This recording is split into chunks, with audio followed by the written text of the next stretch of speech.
This is your Barbados Today Evening News Update for Thursday, August 22nd. Thanks for joining us. I'm Fernella Wedderburn. Barbados is set to post yet another record year in stay-over visitor arrivals. After enjoying a 5.2% increase for the first 7 months of this year, tourism officials are hoping that several activities penciled for the last quarter will further boost arrival numbers.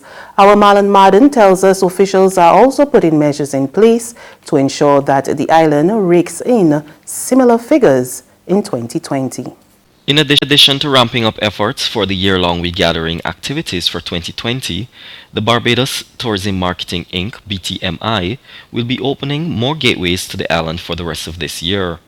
In fact, Chief Executive Officer of the BTMI, William Griffith, says there will be increased airlift starting in October. And with a number of activities on the cards for October, November, and December, the BTMI official said Destination Barbados will be wrapping up 2019 with a burst of energy.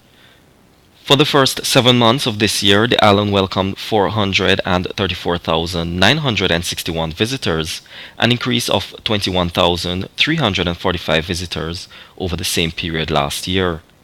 For the month of July, Barbados recorded an 8% growth over July 2018. Griffith also reported that for the period under review, the cruise sector saw an increase for the months of February, March, April, and July due to new vigorous marketing and product development initiatives. Of Barbados's major source markets so far this year, Central and South America recorded the highest growth at 17.6%, followed by the US at 10.9%, Germany at 8.5%, and the UK at 7.9%. Marlon Madden reporting for Barbados Today. Stakeholders have agreed to make a last-ditch effort to breathe new life into the island's struggling sugarcane industry. That's according to Agriculture and Food Security Minister Inda Ware, who says the time for talk was over and it was now time for action. The minister did not go into details when he spoke to reporters following a tour of Pine Hill Dairy yesterday, but said a final plan was being worked on. Sugar has been on the decline for a long period of time, and I've been working with the farmers to see how we can do a transitioning program. We've talked about it a lot. We have reached the point now where we can't talk anymore. We simply now have to act, and I have met with the sugarcane farmers last Friday, and we have agreed that we are going to come up with a final plan for the industry. Investigations are continuing into a blaze that destroyed an abandoned house located in St. Michael in the wee hours of this morning. Officials say the fire at the Collymore Rock dwelling started around 12 minutes past 4 this morning. 9 fire officers and 2 tenders responded to the blaze. The Salvation Army increases its back-to-school donations for families in need. 100 persons benefited from this year's program, 20 more than last year. Divisional Business Manager Sherma Evelyn says the decision was taken due to an increased need after the program ended in 2018. She was speaking at the Army's city headquarters today, where a service was held to hand over the vouchers and school supplies. Last year when we did the 80, we still had people coming after, and we weren't able to assist them at the same level. So this year we had an increase in sponsorship in the sense that like ABEDS, they increased their sponsorship, we increased ours, and CIBC increased theirs, also K Shepherd.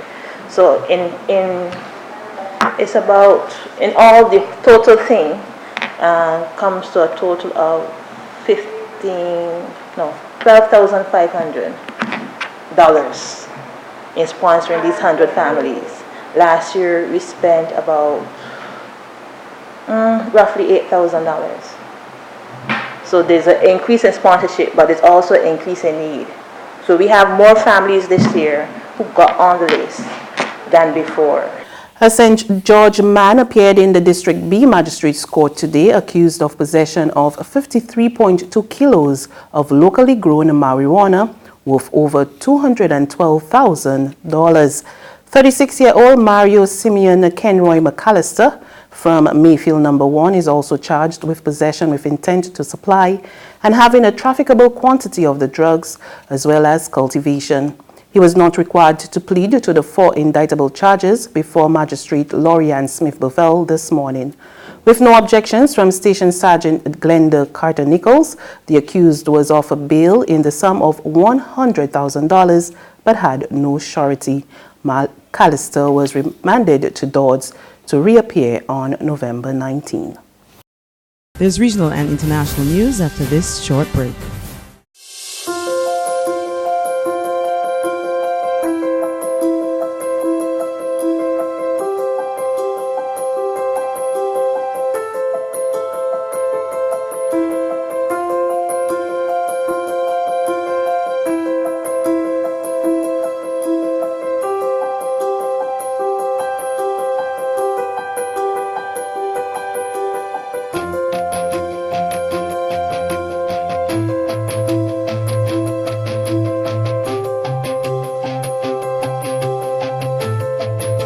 Barbados Today, news you can trust. To news from our regional neighbors now, Bahamian officials say they are preparing for any eventuality as they keep a close eye on the U.S. economy.